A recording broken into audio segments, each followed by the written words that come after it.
Nice. Double click. Okay, so can you all see the healthy eating, choose my plate slide? Yes? Okay, good. I can. Okay, I like Mary. I can see her thumbs up, so that works well. Thank you, Mary. This is my fourth and last class in the series, and it's just a fun part of my job. So I want to thank you all for the opportunity, and certainly for you know, finding time today to connect with us. In a true confession way, I chose Kohlrabi. We're going to talk about Kohlrabi because I've actually never had Kohlrabi. So that's the big surprise that Katja was keeping. So, and I'm going to try to buy it this weekend just to, you know, use some of the videos. So there'll be two videos at the end. One is a gentleman who grows his own kohlrabi and has a very easy cooking recipe for us. And then the second video is a young woman, I think she's Canadian, and she makes a salad with it. So just the two different ways. It seems to be a very versatile vegetable. It's one that humans created. It's a cultivar. It is not wild and the like. And it's interesting, it's called a German turnip. And if you think about kohlrabi, like kohl to me sounds German, so I was not surprised, and they were probably the ones that made it a cultivar.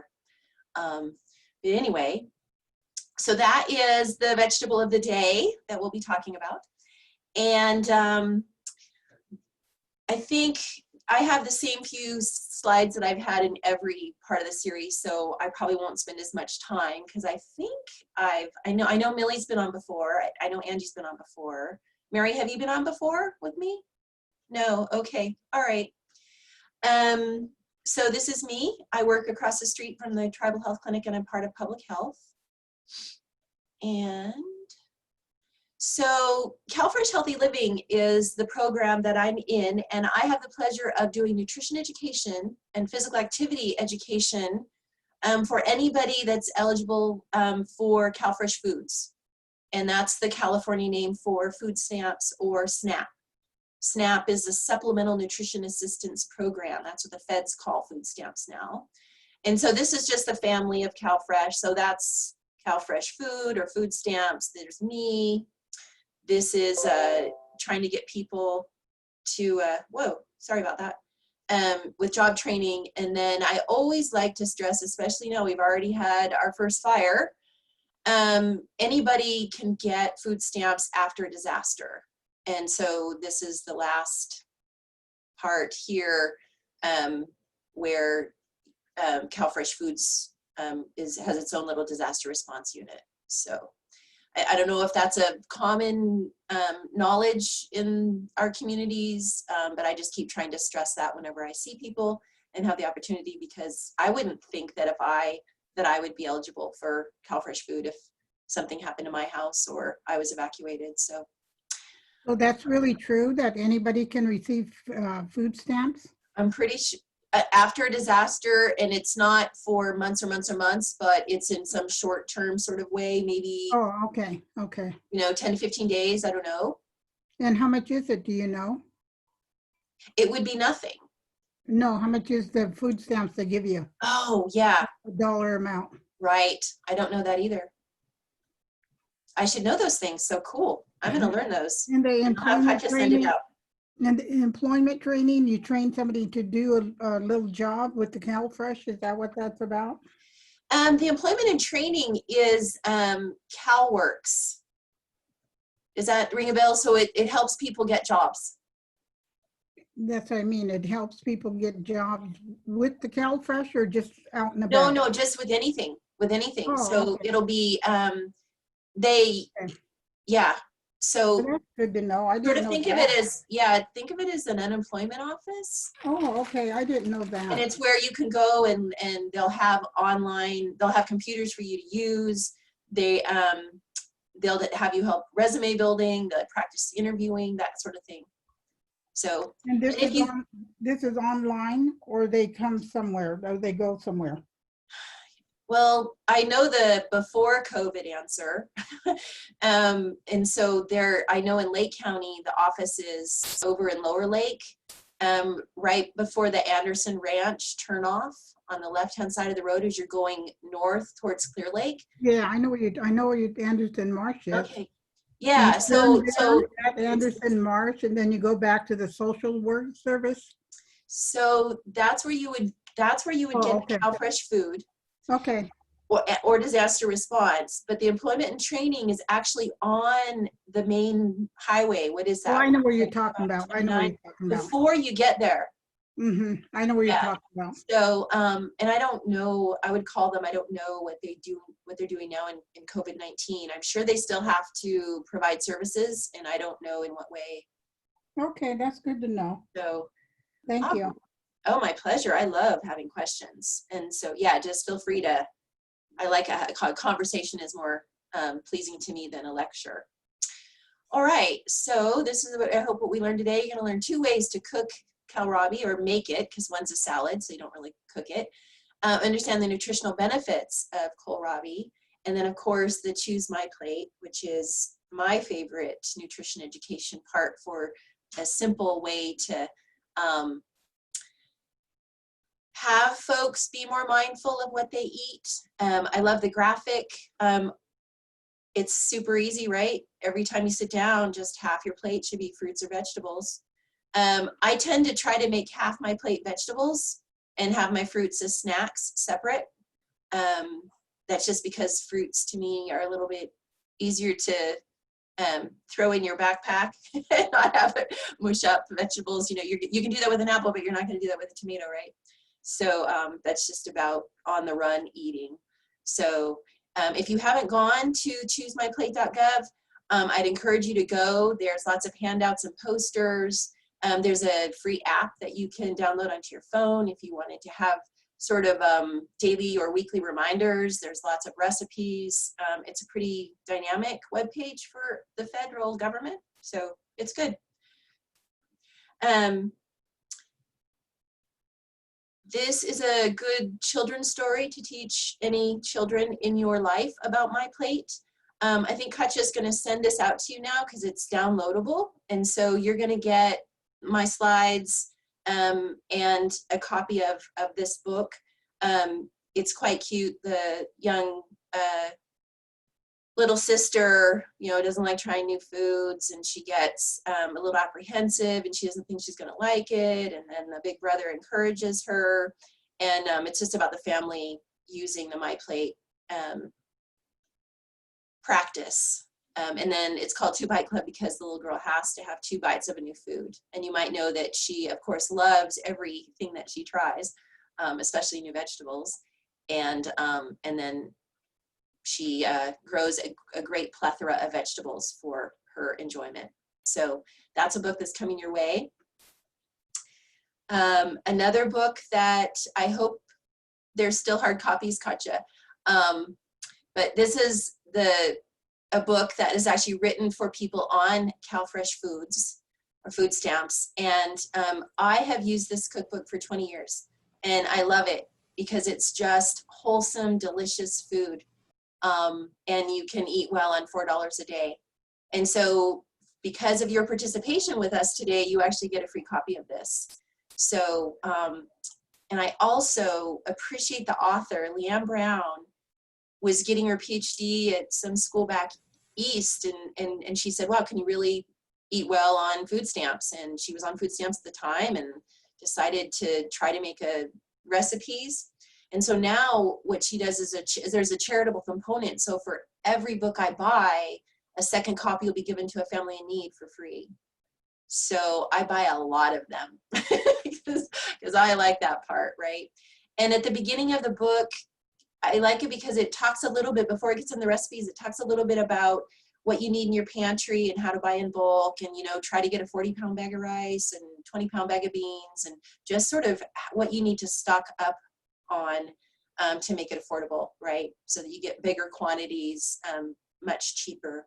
So, so you get this both in hard copy, and then it's also now available downloadable, which is really recent, and it was somebody on the last garden series that told me that, so thank you. And I've already sent it off to a friend who has a sister in Africa that wanted a good cookbook. So we're going to just put Leanne Brown's book all around the planet. So, all righty. Yeah, this is Millie. I have one of those good and cheap books. And have you had a chance to use it or look at it? What do you think of it? You know what? I am no cook. So I am no cook, and I just have it. I glance through it, but like I said, I even hate to even open a can of soup. That's how much I hate to cook. I will, and I even hate to make toast, but I will make toast. But that's just me. But I do have the book, though. I glance through it. Okay. I had it for many years. I don't know what year I got it, but I did have it a while. Oh. Yeah. So do you have does somebody else cook for you? How do you do that? I'm by myself. No, the casino's right here by me, so I just go over there, and while I call in my order and go and get it and come home, or somebody brings it to me. All right. Yeah, but no, I do have the book, but it is a good book, though. What I look at, I look at it. I listen to those cook shows, but I don't cook. But I just let you know I had the book. All right. Well, I appreciate the feedback. Good. Okay. Somebody will, maybe you'll have a guest in your house and you'll see it on the coffee table and somebody will open it and inspire you perhaps. All right. So enough about books and on to the vegetable of the day. So this is kohlrabi. I'm just curious, how many of you have seen it, cooked with it, a little unsure of what it is? That's the first time I've seen it. I don't know. I've probably seen it, but I didn't know what it was. They look like tomatoes, but I guess what's the inside looks like? They're hard. They're not soft like tomatoes. They're hard like the inside of a cabbage. They taste a little bit like the heart of a cabbage. They're pretty easy to grow, but this year, like I put in the chat, harlequins took over lots of things in our food forest. So we only got one this year out of the about 25 that I planted. Oh, wow.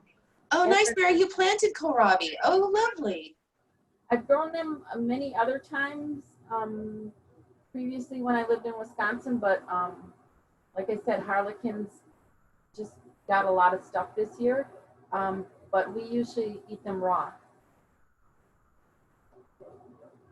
Very nice.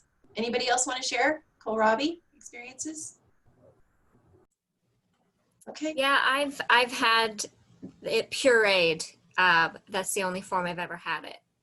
Cooked and pureed, I think probably in some kind of stock with butter. Okay. Yeah. They do have it. It has a thickening part when it's pureed. So I wonder, Katja was sharing with me that her husband is a chef. And so, if you have all the time in the kitchen, I think that would be that's a good use of kohlrabi, and it certainly adds flavor. So I could see doing that. So, well, this is the giveaway about what family it's in, right? So it is part of the cabbage family. Mary told us that. And now that you see the purple and the green together, to me, it's more obvious that it's part of a cabbage family because those are the colors of cabbages, right? So I already said at the beginning, it's a German turnip. And Mary, if you have any comments about this, I learned it was a biennial vegetable, so that means it doesn't come up until the second year. I don't know. I've always got it to come up the first year. So I wonder if there's a different part of the life cycle I don't know about. Do you get it as a start or do you get it as a seed? No, I've always planted them as a seed. They're easy to grow. Oh, okay. So they're expensive to buy as starts. It's when a package of seed is next to nothing. Yeah, I know you get 100 seeds for $2 and you get a 6-pack of starts for $4. But there's 6 plants. But I have to say that I think we're eating the immature plant. It says it's a biennial. You say it's a biennial flowering plant. Well, it's going to flower the next year and give you the seeds the second year. So if you're into collecting your own seeds, you're going to have to let it grow past the bulb stage. Got it. That's what- Okay. All right. That's what they mean by the biennial vegetable. So I guess that would be like asparagus. It takes 3 years to get going, but you don't have to wait every 3 years to get an asparagus, right? If anybody's grown asparagus. So, and we talked about cultivar. It just means short for cultivated. It's a sort of, I want to say plant mutation, but that's the words that they say, but cultivated by humans. So, and here's the definition of a biennial plant. It's a flowering plant that takes 2 years to complete its biological life cycle.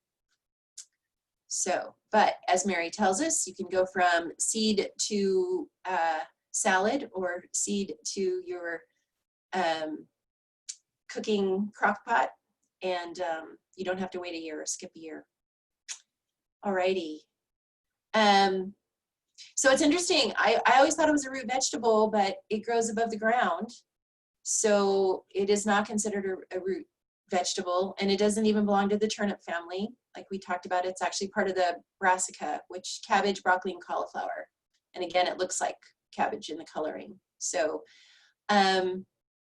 it's always white or yellow on the inside. In the videos, you'll hear folks talking about what it tastes like. Broccoli stems are the one that's most common, having watched a few kohlrabi videos now to prep for today. And then it tastes a little sweeter than cabbage.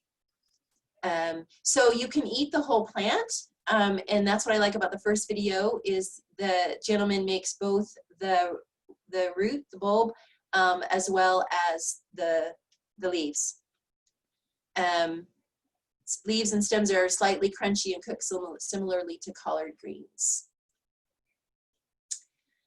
A little bit about its nutritional value, as you would guess. I mean, it's a leafy green vegetable, so it's a superfood packed with nutrients, so we call it nutrient dense, where you have a lot of great vitamins and things with very few calories. So it's a good, the highlighted ones tend to be good sources, so 5 grams of fiber, lot of vitamin C. I was really surprised by that. So think of it as a glass of orange juice, really. Anyway, potassium, if you need to have more potassium to help with your blood pressure, then that might be a good source as well. So if you don't have any other questions about that, we can start the video. Anybody? Nope. Okay. All right. I'm always a little nervous about this part for the tech part. Okay. Oh, let's see.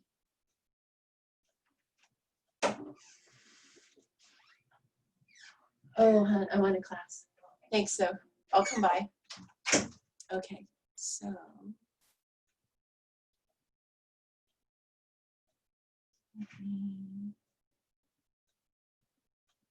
All right, I have to pick a different screen.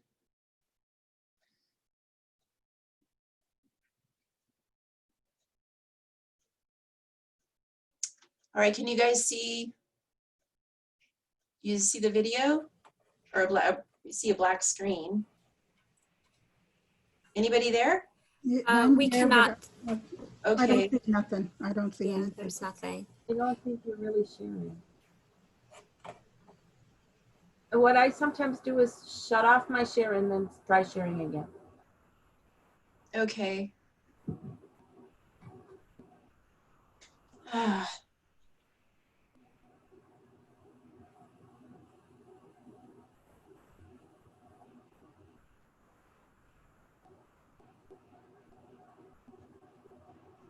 Okay. How about now? Yes, yes. Okay. I don't see anything, not yet. But you see a black screen? Yes, I see a black Okay, good. screen. All right, I wanted to get the screen up before I started the video, obviously. Okay, I think we're set to go. So this is our first one. It's going to be a cooked one, and then it'll go right into the second one where she's making a salad. Okay, I think we're good to go. Oh, come on.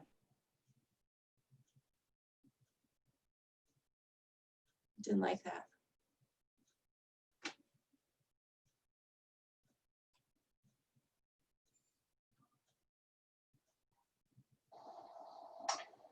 Hello, everybody. I've decided to make a video about kohlrabi, the vegetable, and it's a little unusual, and I wanted to show you how I prepare it.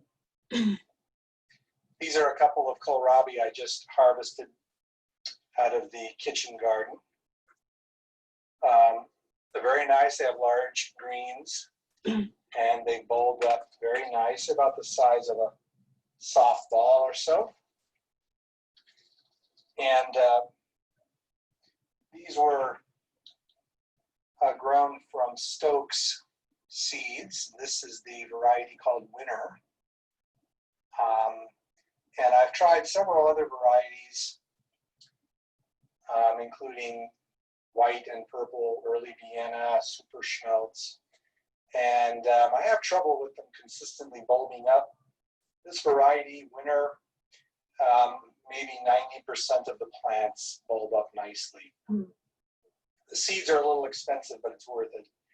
And I planted these at about 6 to 8 inch spacing. And they've turned out really nice. If you've never had kohlrabi, well, the bulb part tastes a lot like a broccoli stem, but maybe a little more mild. And the greens are outstanding. I'm going to be cooking both of these. Okay, first I'm going to remove the leaves. And since this is just right out of the garden, it's extremely crisp and brittle.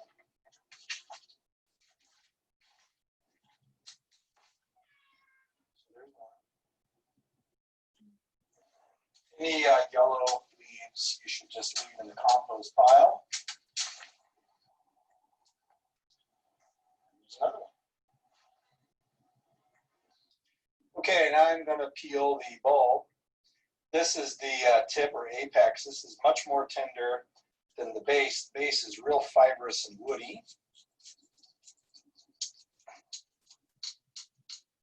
Without cutting off your fingers. So there it is. It's pretty hard. And then I'm just going to cut off as much of the skin as I can here without taking the bulb away.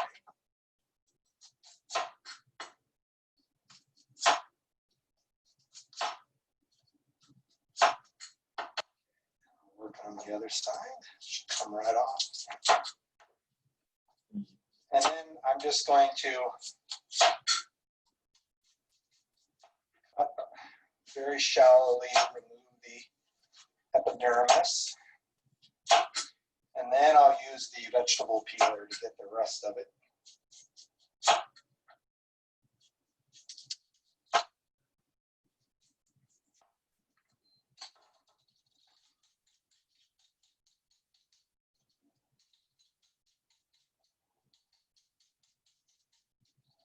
About like that. And on the base, you want to go down a little more till it lightens up, just so you're getting through those fibers. That's about good. Now I'll work on the other one. Now I'm going to cut the bulb up.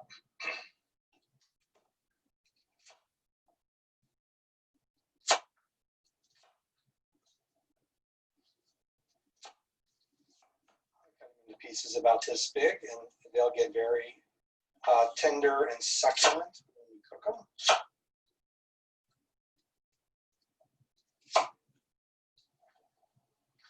Now in this pan we have about 5 cloves of crushed garlic and 1 diced onion and a couple tablespoons of olive oil.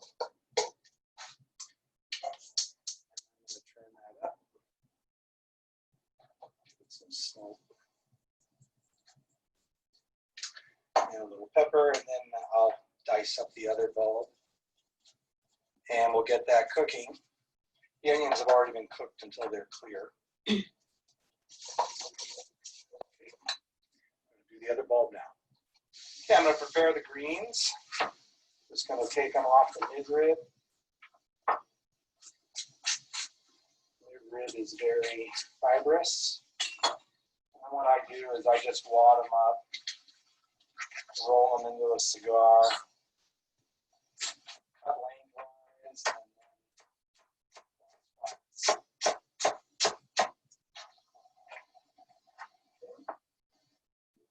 so here are the greens all cut up and washed. And just drain these and add them.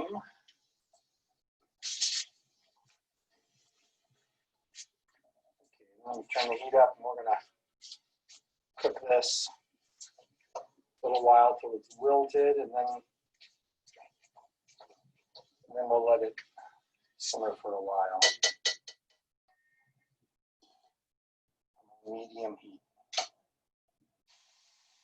Okay, the leaves have wilted, and I'm going to just mix it up and then let it cook on low for a while to soften up the bowl.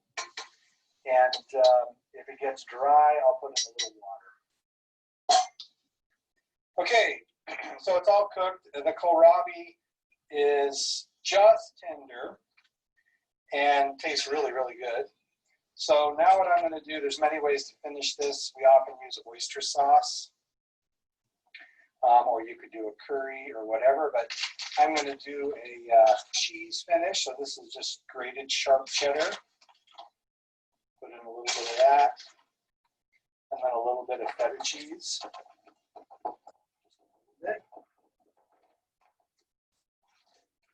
Stir it up, and it's ready to eat. And that's it.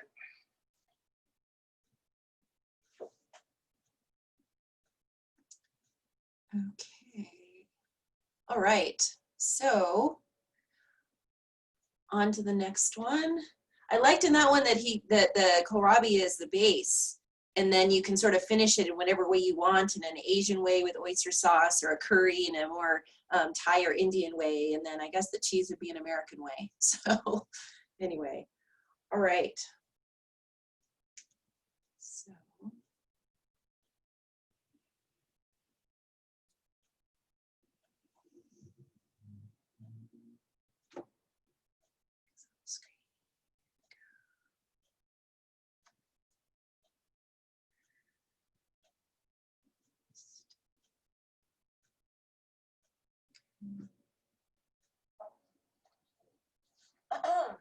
Hey, this is How to Make Dinner. I'm Paula. Today we're working with this guy, which is kohlrabi. So it's kind of not that popular around where I live, but they're really good, and they taste, to me, they just taste like broccoli stem.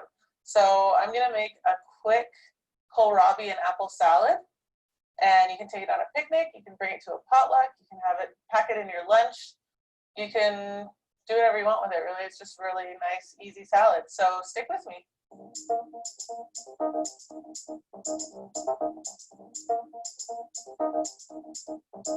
So kohlrabi, it's a member of the broccoli family.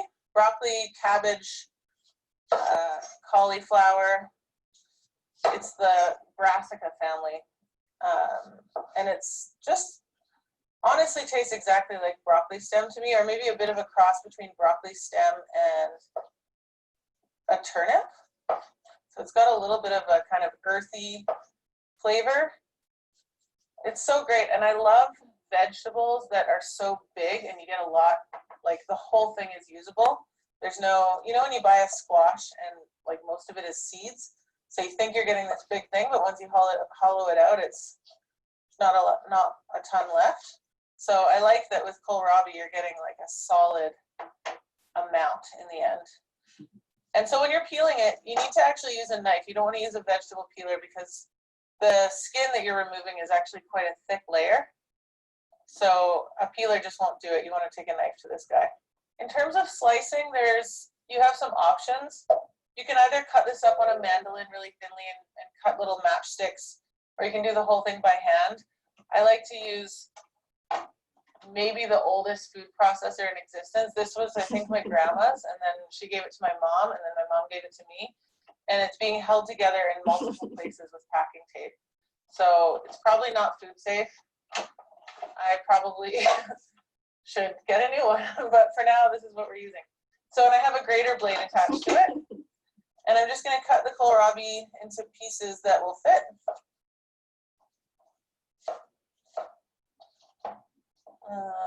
Maybe like that. And then just feed it in.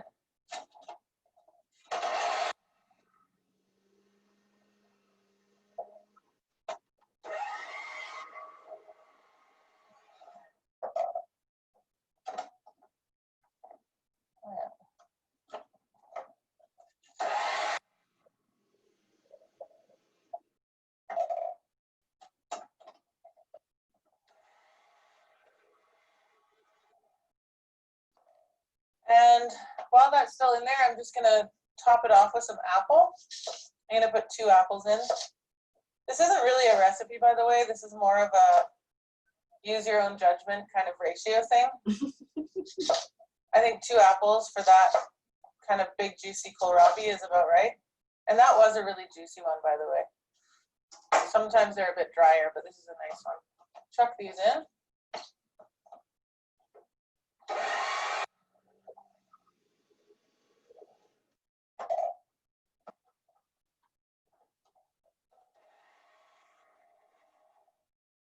So that's very quick. That came together in just a couple minutes. So, oh geez. So this blade is a pretty fine, like you get a finely grated texture.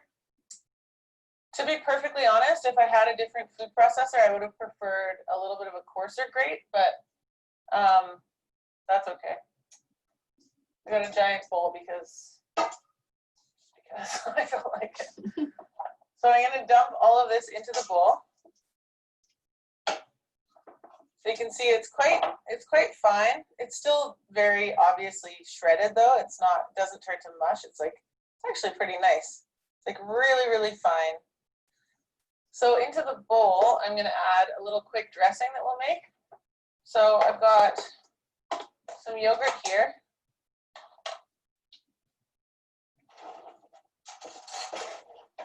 Grab a spoon. I've got some full fat yogurt, like Balkan style yogurt. I'm gonna put that much in. And I keep having to leave, sorry.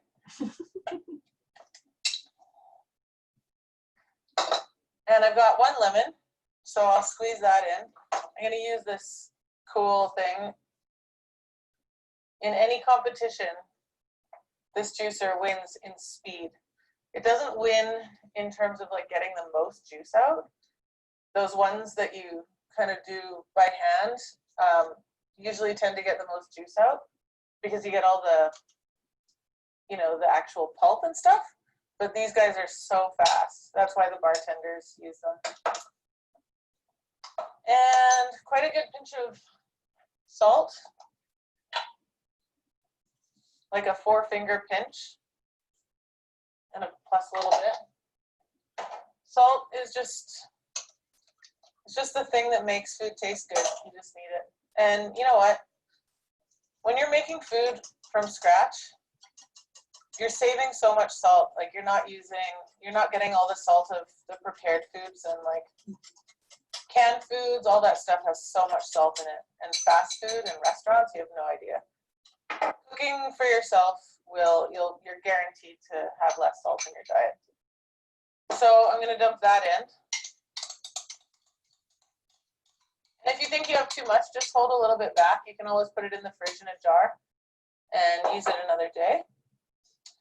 And then the last thing is some fresh dill. Because this stuff is amazing. I feel like I've been using fresh dill in a lot of these videos lately because I'm obsessed with it. I just want it in everything that I eat. So that's a good amount. I love fresh dill in scrambled eggs. I love it with smoked salmon. I love it in things like this salad. I love it in like beet salads, stuff like that. So good.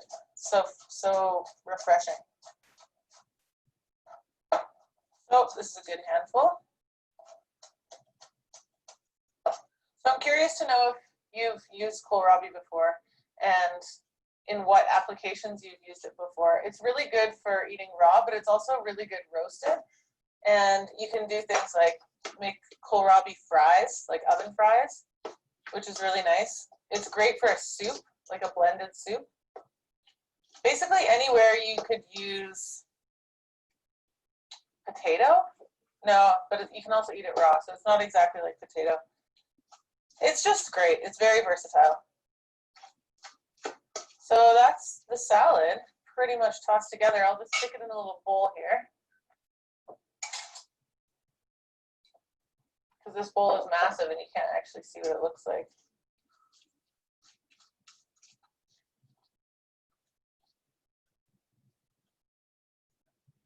So again, you don't have to have it this finely shredded. This is quite a fine texture, but I think it's pretty nice.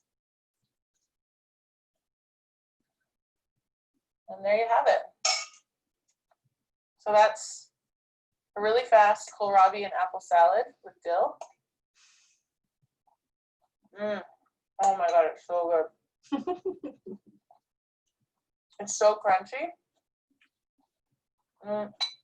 And it's got that little turnipy kind of earthy flavor, but with the apple, it's just 10 out of 10. So I hope you try it, and I hope you love it. And if you do make it, please let me know by tagging me in your Instagram pictures, or commenting below, or just there's lots of ways to be in touch with me. And that's that. So I'll see you next week. Thanks for tuning in. Thank you. All right, so great. I just love that woman, her demeanor and her attitude, and I like that she also talked about other ways that we can make kohlrabi. So if anybody wants to share ways they've made kohlrabi, kind of interested, because she mentioned roasted. So I don't want to pick on Mary just because she's been so honest about that she grows it. So I have to say that I've been growing it for probably 30 years, and I have only eaten raw, and that salad looks wonderful, and I'm going to try other stuff. So. I know the woman, I wanted some of the salad. I'm like, oh, give me some. Yeah, because she just made it sound so delicious, right? So, all righty. Anybody else want to share? Okay. All right. Well, Katya, I'll turn it back to you. And I just want to say thanks again for those of you in attendance. And I learned from you as well. That's what is great. I appreciate about our time together.